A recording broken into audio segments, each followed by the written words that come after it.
Hello friends, welcome back to Pink's Kitchen Tamil. இன்னைக்கு நம்ம காரப்பொரி இல்லாட்டி மசாலா பொரி எப்படி செய்யறதுன்னு தான் பார்க்க போறோம்.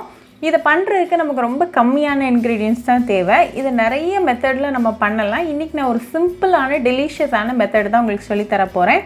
இந்த காரப்பொரியோட ingredients பொறுத்த வரைக்கும் அது வந்து ஆப்ஷனல் தான். உங்களுக்கு பிடிச்ச ingredients நீங்க நிறைய சேர்த்துக்கலாம். அதே நேரத்துல பிடிக்காததை ஸ்கிப் பண்ணிரலாம்.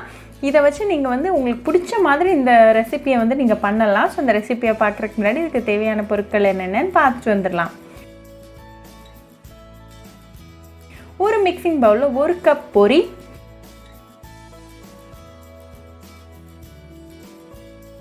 1/2 கப் ஓமப்பொடி,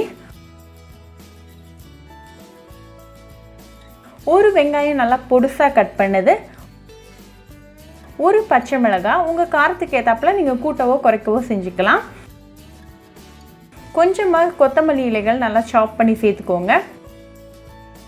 இது கூட 1/4 டீஸ்பூன் உப்பு, 1/4 டீஸ்பூன் மிளகாத்தூள், அப்புறமா 1/4 டீஸ்பூன் சாட் மசாலா சேர்த்துக்கோங்க. எல்லா இன்க்ரீடியன்ஸும் நல்லா கலந்து விட்டுருங்க. நம்ம ஆட் பண்ணியிருக்கிற அந்த இன்க்ரீடியன்ஸ் மசாலாலாம் நல்லா மிக்ஸ் ஆகிற மாதிரி ஒரு 2 மினிட்ஸ் நல்லா கலந்து விட்டுருங்க. இன்றைக்கி நான் கொஞ்சமாக பேசிக்காக நம்ம வீட்டில் எப்போவுமே இருக்கக்கூடிய அந்த இன்க்ரீடியன்ஸ் தான் ஆட் பண்ணியிருக்கேன். நான் உங்களுக்கு வேறு என்ன இன்க்ரீடியன்ஸ் ஆட் பண்ணலாம் நீங்கள் இது கூடனும் சொல்கிறேன்.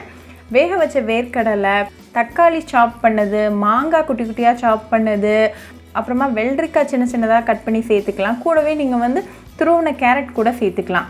இந்த இன்க்ரீடியன்ஸோட அளவு எல்லாமே ஆப்ஷனல் தான். உங்களுக்கு பிடிச்ச இன்க்ரீடியண்ட்டு நீங்கள் அதிகமாக சேர்த்துக்கலாம். அந்த மாதிரி நீங்கள் வந்து உங்களுக்கு பிடிச்ச மாதிரி இந்த மசாலா பொரி இல்லாட்டி காரப்பொரியை பண்ணிக்கலாம். இப்போ 2 மினிட்ஸ் ஆயாச்சு. எல்லா இன்க்ரீடியன்ஸும் நல்லா மிக்ஸ் ஆகி ரெடியாக இருக்குது.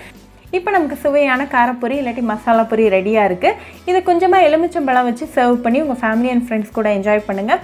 ரொம்பவே ஈஸி, டெலிஷியஸ் அண்ட் இன்ஸ்டன்டான ரெசிபி. ஸோ கண்டிப்பாக இந்த காரப்பொரி இல்லாட்டி மசாலா பொரி ரெசிபி உங்கள் வீட்டில் ட்ரை பண்ணி பாருங்கள். ட்ரை பண்ணிவிட்டு எப்படி இருந்துச்சுன்னு எனக்கு கமெண்ட்ஸில் சொல்லுங்கள். இன்னொரு சூப்பரான ரெசிபியோட உங்களுக்கு பார்க்குற வரைக்கும் பாய் ஃப்ரெண்ட்ஸ். உங்களுக்கு இந்த வீடியோ பிடிச்சிருந்தா லைக் பண்ணுங்கள், ஷேர் பண்ணுங்கள், கமெண்ட் பண்ணுங்கள் அண்ட் மறக்காமல் சப்ஸ்கிரைபும் பண்ணிடுங்க. கூடவே பக்கத்தில் இருக்க பெல் ஐக்கானையும் கிளிக் பண்ணிக்கோங்க. அப்போ தான் நான் போடுற வீடியோஸ் எல்லாம் உங்கள் நோட்டிஃபிகேஷனில் வரும். உங்களுக்கு ரெசிபிஸ் இங்கிலீஷில் பார்க்கணுன்னா பிங்க்ஸ் கிச்சன் சேனலை பாருங்கள். சேனலோட லிங்க் நான் அந்த டிஸ்கிரிப்ஷன் பாக்ஸில் கொடுக்குறேன். மறக்காமல் செக் பண்ணுங்கள். இன்னொரு இன்ட்ரெஸ்டிங்கான ரெசிபியோடு உங்களை வந்து பார்க்குற வரைக்கும் பாய் ஃப்ரெண்ட்ஸ்.